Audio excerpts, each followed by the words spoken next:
ভোরের পাখি ডাকছে। রাত 12টার দিকে বিবাহ কার্য সম্পন্ন হওয়ার পরই যে যার বাড়ি ফিরেছে সবাই। সুজানার ঘুম পুরোপুরি ভাঙেনি, তবে কাকপক্ষীর ডাক শুনতে পাচ্ছে। মা ঘরের জানালা খুলে দিতেই ঘুম ঘুম চোখে তাকালো সুজানা। মায়ের মুখ দেখে চোখ ঘষতে ঘষতেই বলল, কয়টা বাজে আম্মা? 8টা। আজ তো ভার্সিটি যাবি না, আর কিছুক্ষণ পর উঠিস। সুজানা গায়ে কাঁথা টেনে নিল। আজকে ক্যাম্পাসে যাবে না, ঘুমও ভালো হয়নি, এখন না ওঠাই ভালো। তবে কিছু মুহূর্ত পার হতে লাভ মেরে উঠে বসলো নিজেই। কাঁথা সরিয়ে নামতে নামতে বলল, আজকে না আমাকে অফিসে যেতে হবে, আমার অনেক কাজ আম্মা। অফিসেও যাবি? টিউশনিতেও যাবি? আজ তো 31 তারিখ, পড়িয়ে আসি আজ। আর আমার বলাও হয়নি ওনাদের যে আজ থেকে আর পড়াতে যাব না, অফিসে 10টায় যাব। আমাকে যেতে বলেছে জয়ন্ত কাল থেকে। টিউশনিতে যাবি না ওটা ওনাদের আগে বলে রাখিসনি? মা বলার সুযোগ সময় কোনোটাই হয়নি, আজ ওই বাড়িতে যাওয়া মাত্রই কথাটা বলে দিব।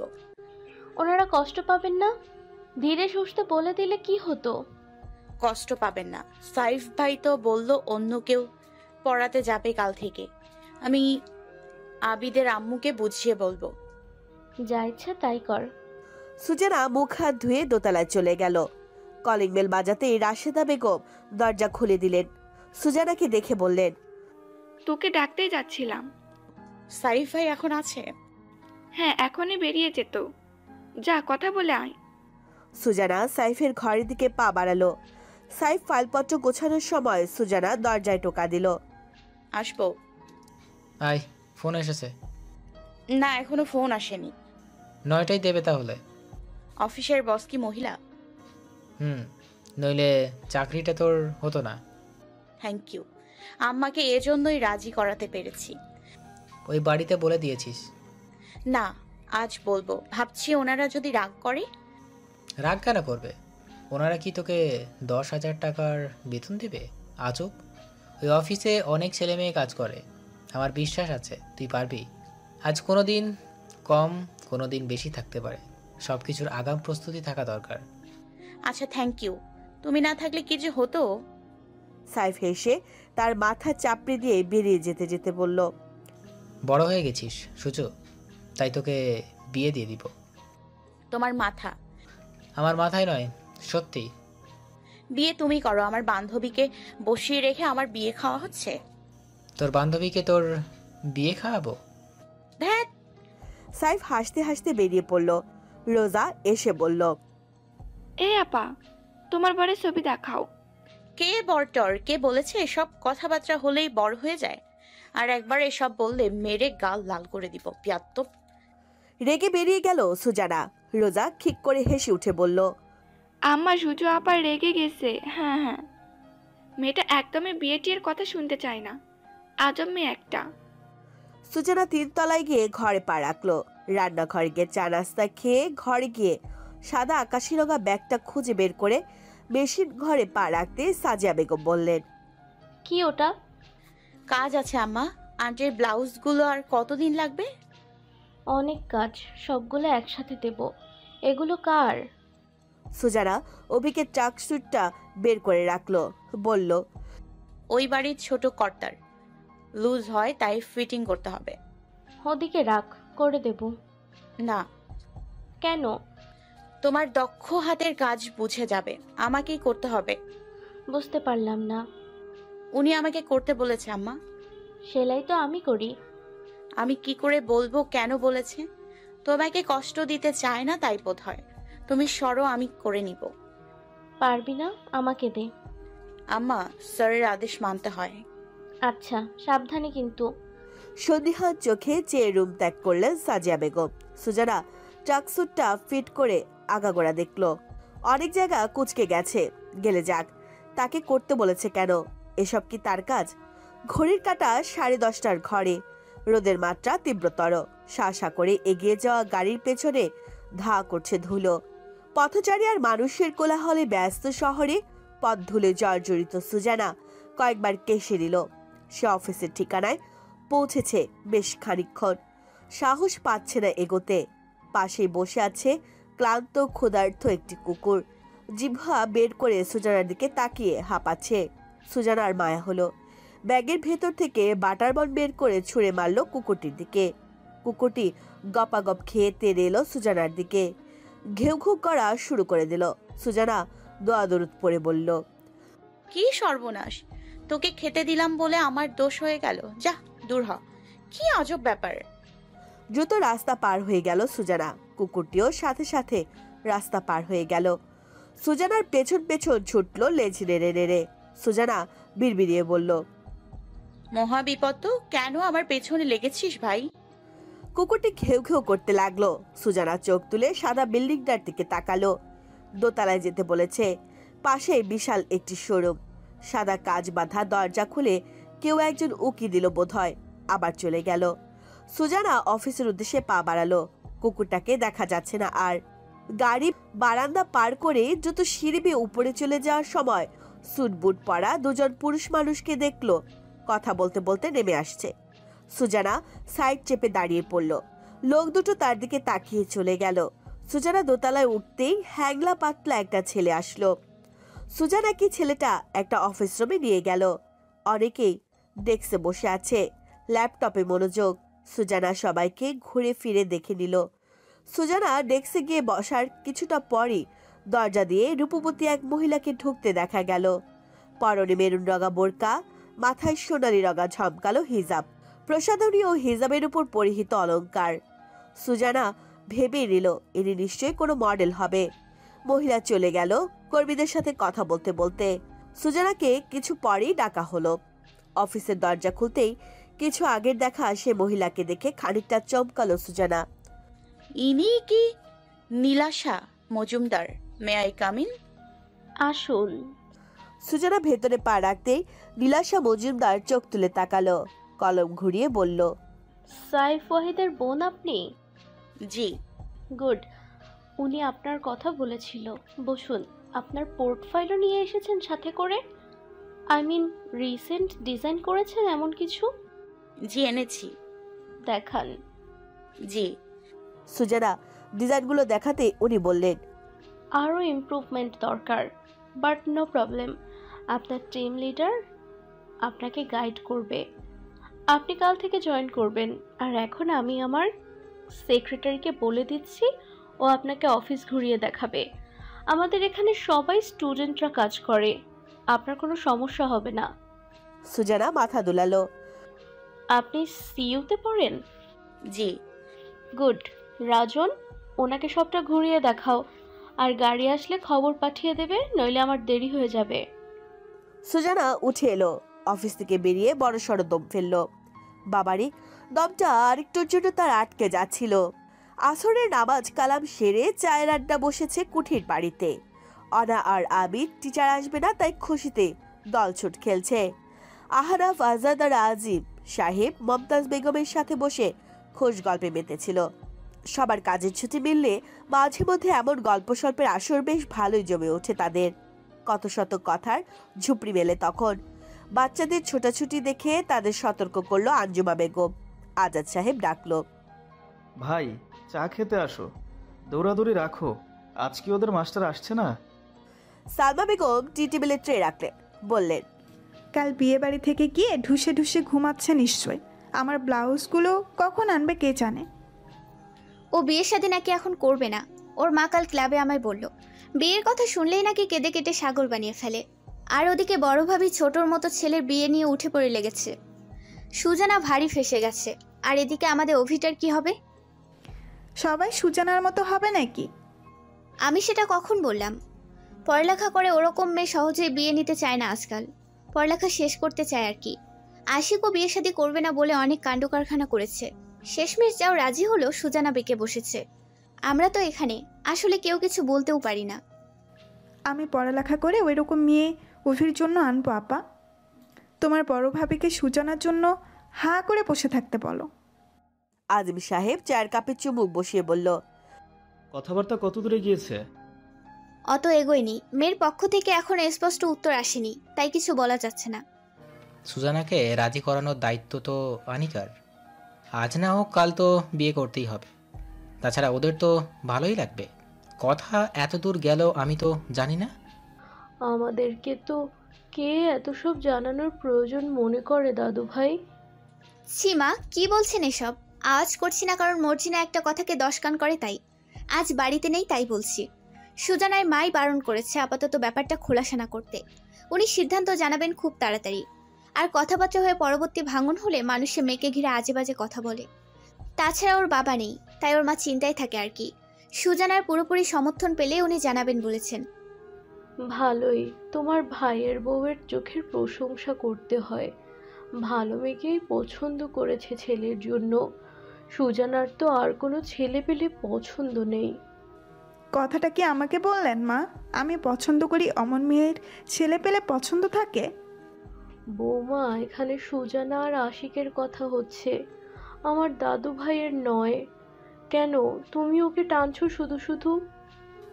আচ্ছা, ও কোথায়? একবারও নিচে এলো না? আরিকা আর অভিক একত্রে এলো ছাদ থেকে। চারা লাগাচ্ছিলাম ছাদে। অভিক পানি ভর্তি গ্লাস হাতে নিয়ে মমতাজ বেগমের পাশে বসলো। পানি মুখে দেওয়ার আগে জানতে চাইলো, কিসের কথা হচ্ছে এখানে? আমরা বিয়ের কথা বলছিলাম দাদু ভাই, তোমার আর সুজানার।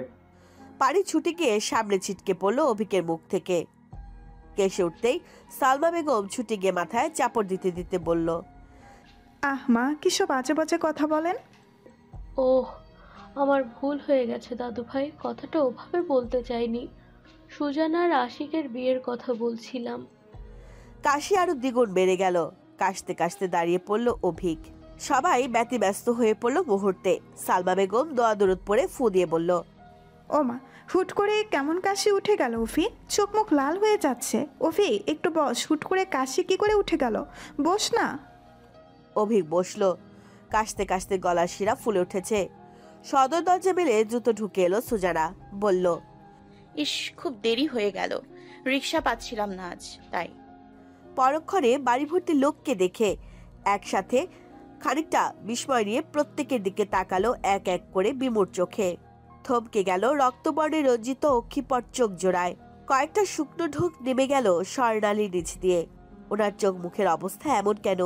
সে কি আজও ভুল সময় এসে পড়েছে? সালমা বেগম ভেজা চাহনিতে ছেলের দিকে তাকালেন। সুজানাই কাশির ঔষধ? সবার উদ্বেগ চাহনিতে সুজানা বেশ বিভ্রান্তিকর অবস্থায় পড়ে গেল। সবাই তার দিকে তাকিয়ে আছে। সুজানা সবার মুখ দর্শন করে নিল আরো একবার। এখানে কি কিছু হয়েছে? আবির তাকে দেখে ছুটে গেল। আঙ্গুল টেনে ধরে মুখ তুলে তাকিয়ে বলল, সুজান, আজকে ছুটি নাই? সুজানা তার সাথে মৃদু হাসলো। দুপাশে মাথা নাড়িয়ে বুঝালো, নাই। সুজান, অফির কাচ্ছি অচুক। আবিদ গ্লাস দিয়ে পানি খাওয়ার মতো দেখিয়ে বলল, অভি পানি খাচ্ছে, তারপর কাচি উঠে গেছে, চোখ লাল হয়ে গেছে। কথাগুলো শুনে সুজানার হাসি পেলে সে চুপ থাকলো। অন্য কিছু ঘটেছে এখানে। সে বেশ বুঝতে পারছে কাশি উঠলে চোখ লাল হয়, চাহনি দুর্বহ নয়। সুজানা এতগুলো দিনে এটুকু বুঝেছে অভিক ফারদিনের চোখ তার দিকে এলেই মায়ের সাগরে পরিণত হয়।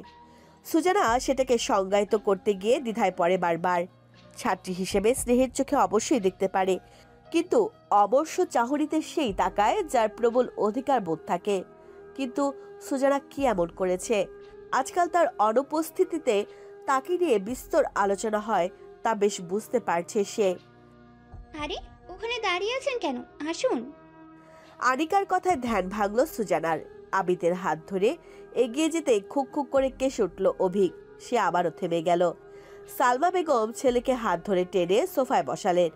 পানির গ্লাস বাড়িয়ে দিয়ে বললেন, পানিটা খা অফি, কথা শুনিস না আমার।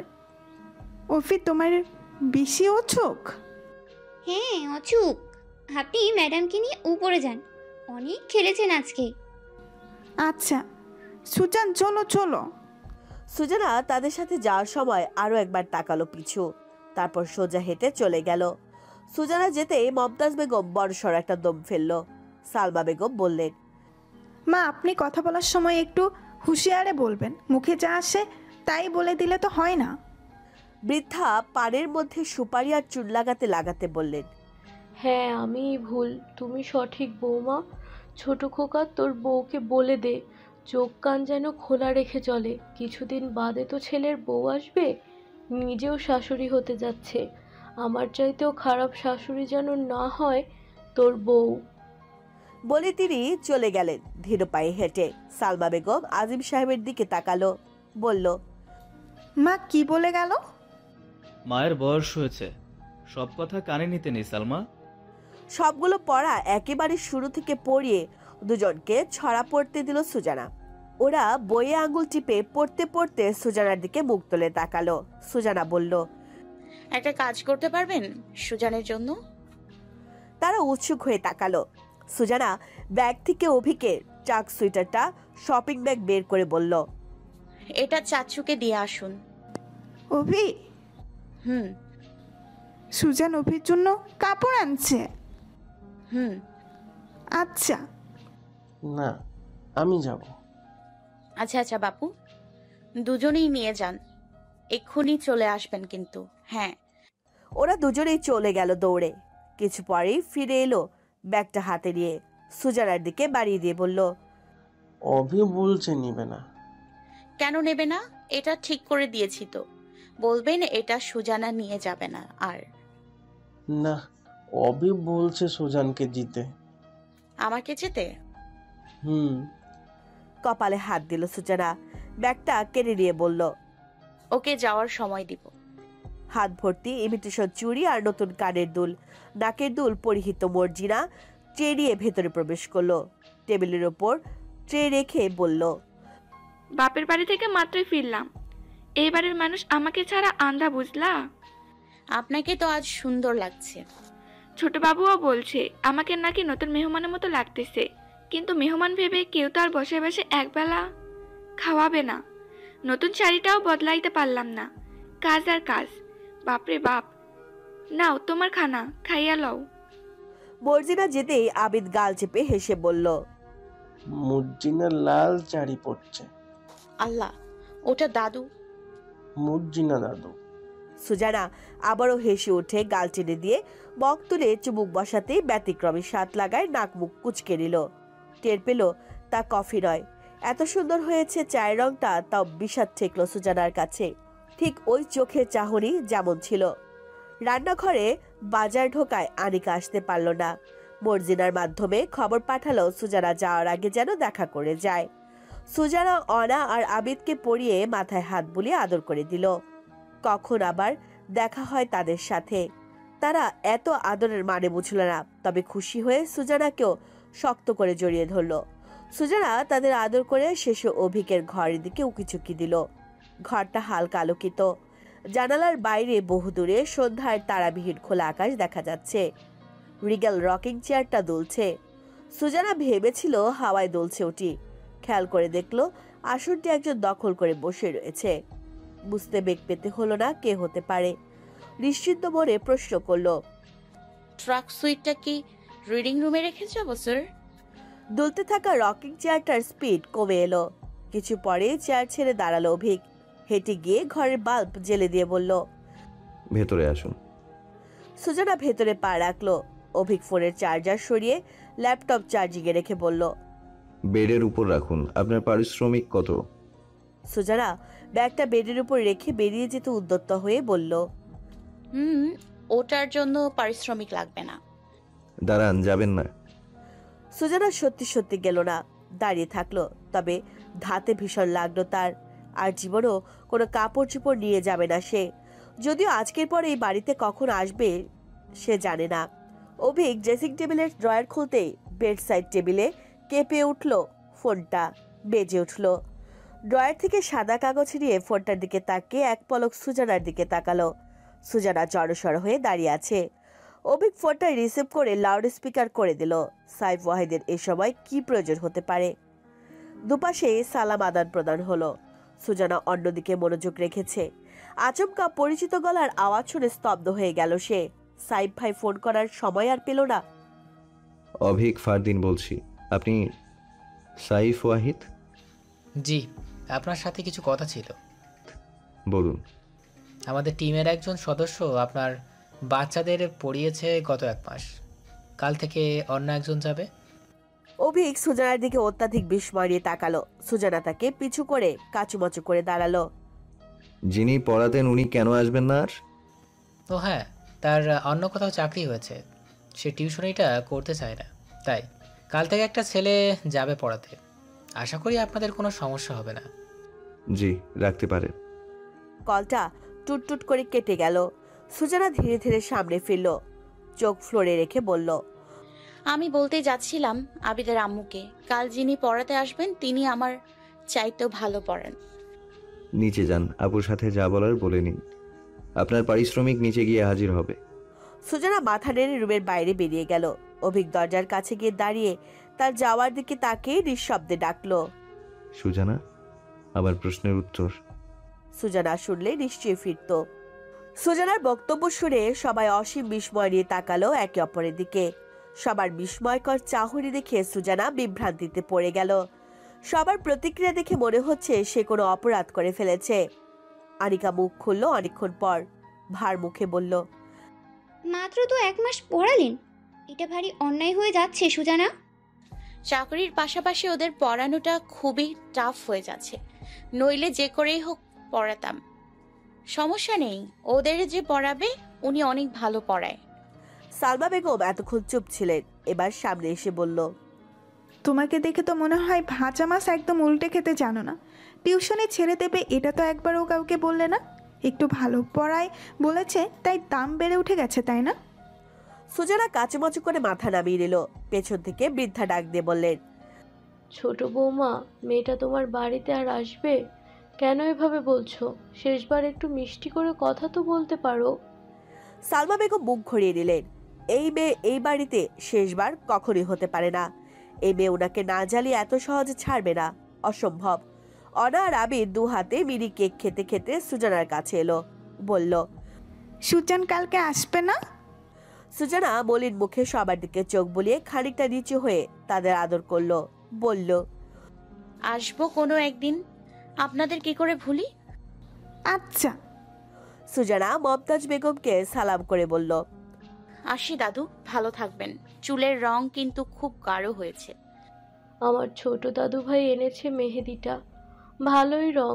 এই দেখো হাতটাও লাল হয়ে গেছে। তুমি কিন্তু মাঝে মধ্যেই এসো, আজ হোক কাল আত্মীয়র বাড়িতে তো বউ হতে যাচ্ছ, বিনা দ্বিধায় আসতে পারো তুমি। সুজানা বেঁকে হাসলো। আঞ্জুমা বেগমকে সালাম করতে যেতে উনি আটকে বুকে জড়িয়ে ধরলেন। সুজানার মুখে হাত বুলিয়ে বললেন, এমন মেয়ে ঘরে ঘরে হোক। তোমার মা কত লাকি জানো? আমি ভীষণ লাকি যে আমার আম্মা আমাকে সবকিছুতে সাপোর্ট করে। আমার জন্য দোয়া করবেন। হ্যাঁ, অবশ্যই দোয়া। খুব ভালো থেকো। আমার বোনের চোখে একদম খাঁটি সোনা ধরা পড়েছে, ওর বাড়ি আলোকিত করে দেবে তুমি। সুজানা প্রশ্নবিদ্ধ চোখে তাকালো। আনিকা বলল, বড় মামি মায়ের ছোট বোন সুজানা, আমার সম্বন্ধ বড় মামি নিয়ে গিয়েছিল। ও আচ্ছা। কি আজব মেয়ে তুমি, মায়ের কাছ থেকে কিছুই জেনে নাওনি? এমন হলে চলে?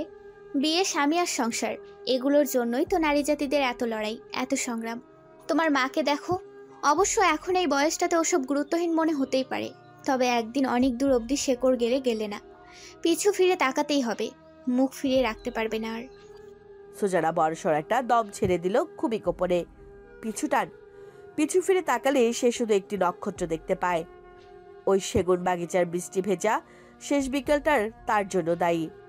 আর এক মুহূর্ত দাঁড়াতে চাইল না সুজানা। চলে যেতেই উদ্যত হতেই সালমা বেগমের গোমরা মুখ তাকে যেতে বাধা দিল। তারপর এই মহিলার এত রোষ কেন? ছেলের চোখে সুজানার জন্য মায়া দেখা যায় বলে? সুজানা সালাম করে বলল, সেলাই শেষ হলে কাপড়গুলো আমার ভাইকে দিয়ে পাঠিয়ে দিব আন্টি। আমার উপর কি রেগে আছেন আপনি? সালমা বেগম চোখ তুলে সরাসরি চাইলেন সুজানার দিকে, মিনমিন করে বললেন, কোনো রাগ নেই, যেখানেই থাকো ভালো থাকো। তোমার অত সাধ্যে নেই আমাকে খুশি করার, তাই রেগে আছে কিংবা রাগ ধরে আছে নিলে কোনো সমস্যা নেই। সুজানা নিজেকে সামলে নিল। এগিয়ে গিয়ে আনিকাকে বলল, আপনি ছোট্ট একটা কেক চেয়েছিলেন, আমি আমার ভাইকে দিয়ে পাঠাবো। 1 পাউন্ডের দিলে তো সবাই খেতে পারবে না, তাই 3 পাউন্ডের একটা বানিয়ে পাঠিয়ে দিব। আমার ওপর রাগ রাখবেন না, আমি নিরুপায়। আর আমাদের বাসায় যেতে পারবেন, যাবেন কেমন? আনিকা মাথা দোলালো, চেষ্টা করবে সে। মমতাজ বেগম বললেন, আমাদের তো যেতে বললে না বোন। সুজানা জিভের মাথায় কামড় বসিয়ে বলল, আপনিও যাবেন ওনাদের সাথে? যাব যাব, তোমার বিয়ে খেতে যাব, আমি কোনে পক্ষে থাকবো আর কি। সুজানা সেসব কথায় এগোতে দিতে চাইল না। এসব কথা শুনে তার অস্বস্তি বাড়ে। আম্মাকে এবার পুরোপুরি বারণ করে দেবে সে। কোনো বিয়ের সাথে কথাবার্তা যেন তার সামনে না বলে। মর্জিনা একটা কাগজ এনে উসখুস করতে করতে সবার দিকে তাকালো। সুজানার পাশে এসে বলল, নাও তোমার জিনিস। বাবুর কাপড় সেলাই করে আনছো, তার পারিশ্রমিক। সুজানা দোতলায় তাকালো এক পলক। শূন্য রেলিং।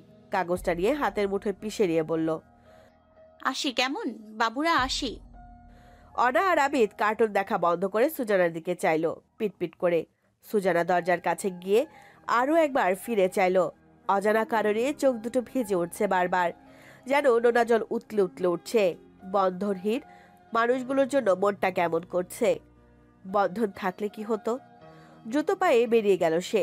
বাড়িটার গেট পেরিয়ে গেল, কিন্তু কেউ পিছু থেকে জানতে চাইল না। আপনি একা যেতে পারবেন? ঘোর সন্ধ্যার তারাবিহীন আকাশের নিচে ছাদের এক কোণায় সুজানার সংজ্ঞায়িত সে নক্ষত্রটি তখনও তার যাওয়া দেখছিল নিশ্চিন্তে। ড্রাইভারকে দিয়ে কাছাকাছি একটা রিক্সা রাখার বন্দোবস্তটা কিছুদিন আগে থেকে চালু হয়েছিল। আজ তার ইতি।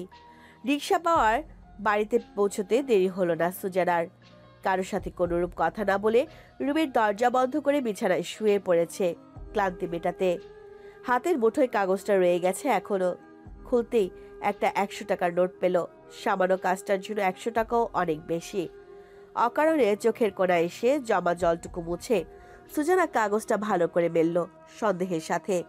কিছু লেখা থাকবেই। তার সন্দেহ মিলে যাওয়াতে অবাক হলো না সে।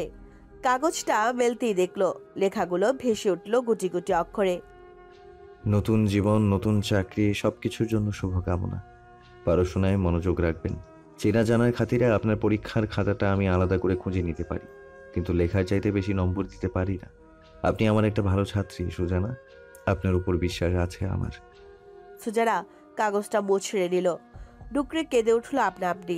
অনেকগুলো দিন পর বটতলী রেলওয়ে স্টেশন বন্ধুমহলে ভিড় জমে উঠেছে। রোগীর শাটলে জানালা দিয়ে মুখ বের করে উদাসী হয়ে তাকিয়ে থাকতেই বন্ধুদের চোখে পড়ল সুজানাকে। শান্তা জানতে চাইল, কি হলো দোস্ত, কোনো সমস্যা?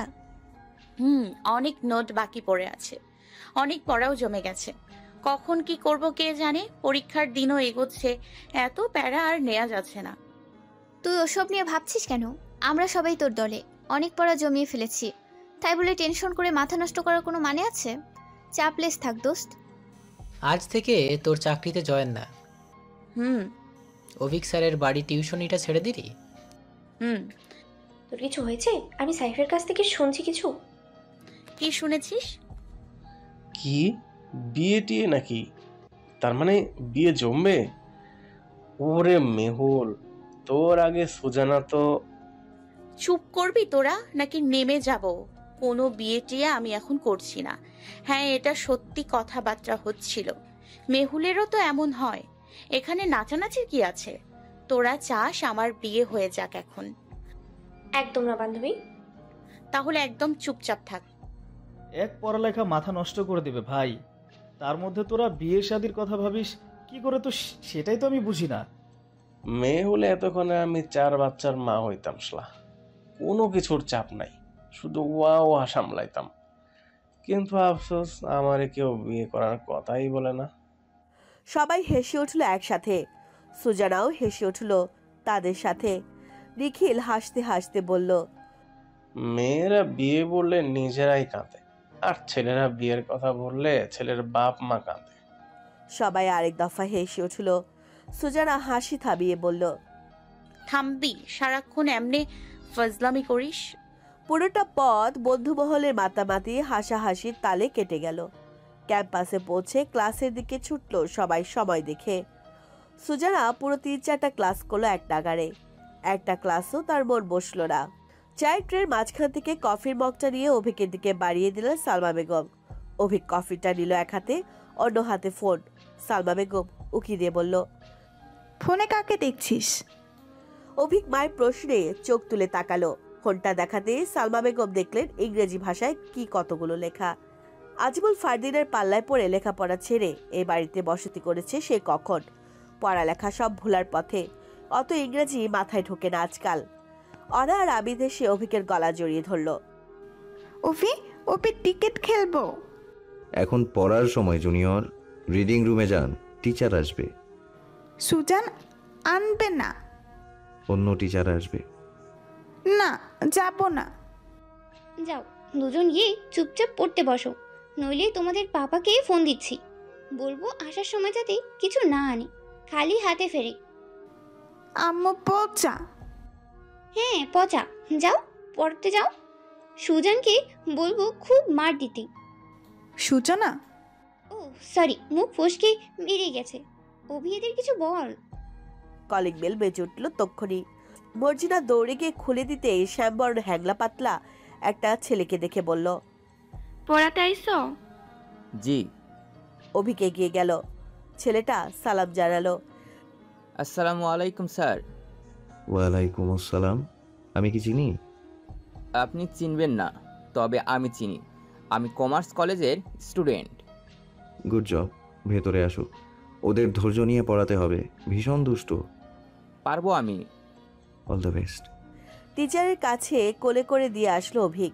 কোনো মতে দুজন পড়তে বসবে না, এত বিচ্ছু হলে চলে। অভিক দোতলা থেকে নেমে এসে বসতে যাবে, তখনই আবারও কলিং বেল বেজে উঠল। মমতাজ বেগমকে ধীর পায়ে হেঁটে আসতে দেখে অভিক এগিয়ে গিয়ে হাত ধরে এনে সোফায় বসিয়ে দিতেই বৃদ্ধা তাড়া দিয়ে বললেন, আগে দেখো কে এসেছে। আন্টি, দরজাটা কেন বন্ধ করে? দরজা খুলে দিতেই মালিককে দেখে ভ্রু কুঁচকে এলো তার।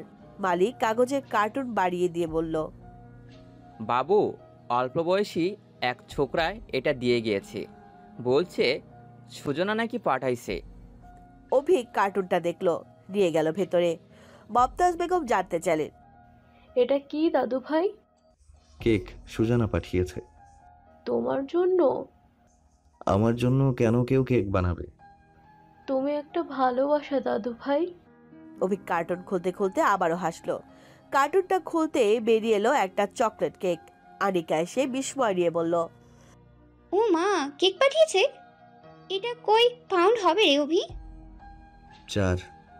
দেখেছিস, কেক পাঠিয়ে দিয়েছে। সুজানার কাছে থাকলে আমি ওর কাছ থেকে শিখে নিতাম। ইস কি সুন্দর। শিখে নাও নাত বউ। কিভাবে দাদু? সুজানাকে তোমার কাছে নিয়ে আসো। উনি আসবেন না? এমনি এমনি কেন আসবে, বন্ধু করে নিয়ে এসো। বন্ধু মানে? আপু, কাটার নিয়ে এসো। আনিকা কাটার আনতে ছুটলো সুজানার সাথে ফোনে কথা বলতে বলতে। আপনি তো 4 পাউন্ডের কেক পাঠালেন সুজানা। এত সুন্দর হয়েছে ডেকোরেশনটা, খেতে নিশ্চয়ই খুব মজা হবে। আরেকটা গুড নিউজ, আপনার টিচার কিন্তু কেকটা বেশ ভালো করে দেখছে। উনি খাবেন? সত্যি? আরে হ্যাঁ, আমি কাটার নিয়ে যাচ্ছি। আনিকা সেখানে যেতে অভিক চোখ তুলে বলল, কার সাথে কথা বলছো? না এমনি, তুই কাট। অভিক জাস্ট এক পিস কেটে মমতাজ বেগমকে খাইয়ে দিল, নিজেও একটু মুখে দিল। আনিকা বলল, কেমন হয়েছে রে অভি? খুব মজার কেক, যেমন হয় তার চাইতে একটু বেশি। পরোক্ষ প্রশংসায় ফোনের ওপাশে সুজানা খুশি হয়ে নিজের মুখ চেপে ধরল। আনিকা বলল, ভালো করে প্রশংসাটুকু করতে পারিস না কথা।